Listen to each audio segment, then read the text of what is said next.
Hey everybody, it's a very, very cold November 24th, 2009, and this is The Unknown Critic.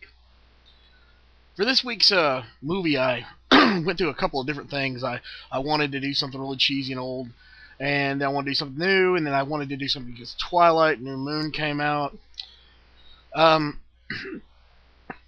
Finally, I just decided on, let's just take another obscure one, and so I decided to go with the ill-fated Kiss Meets the Phantom of the Park. Now, I'm going to start off by saying that if it wasn't for my good friend Kim, I would never probably watch this movie. But she made me watch it. I went out, I ended up buying Kissology Volume 2, I believe, which came with a copy of the movie. And it's entertaining, especially if you have a party, group of friends around, maybe you're sitting around having a couple of drinks, you want to show something that makes people laugh as well as just go, what the hell? When it comes down to this movie, it is a stinker. It was, as I believe Gene said when interviewed, this was what they thought their Hard Day's Night was going to be, just like the Beatles movie. And they thought this was going to make them remembered, but when they finally saw the script, it was atrocious.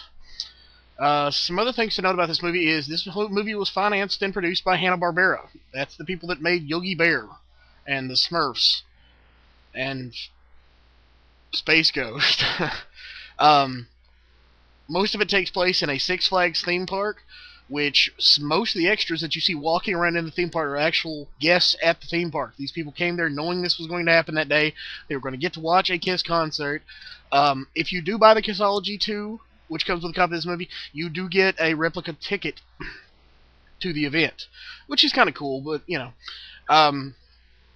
Some of the points to put on this movie, the entire plot revolves around the fact that there's this crazy scientist who is basically going to use automatons to enslave humanity, I guess. And he's going to start with his theme park. Once again, I don't know why.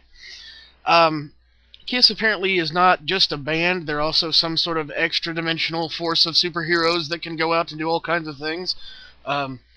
Gene growls like a jaguar a lot in this movie. He also is able to spit flame. Ace can do some weird time travel stuff.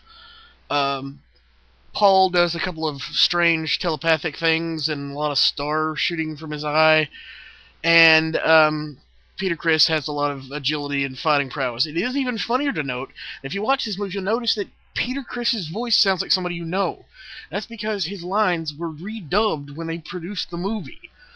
Because apparently he was so messed up that he couldn't just say his own lines. And when they did, they were incoherent, and somebody said, look, let's just redub them, and so they did. But they redubbed them with a voice from a cartoon that we all knew. So when you watch it, you can't help but laugh. All in all, this is one of those movies that you should watch if you're into older movies, if you're into strange B flicks. This is a good one. But it's just amazing that it actually got all the way through. I mean, it's got some good songs in it. Apparently it was released overseas as a different title, which, to tell you the truth, I didn't do my research, and I don't know. Other than that, my intentional rating of this movie is not all that bad. I enjoy watching it, believe it or not. It's one of those things where you have to watch it and enjoy it for what it is, which is an attempt by a band to make a movie to make themselves more famous and more money. Unfortunately, it's all in the power of the script.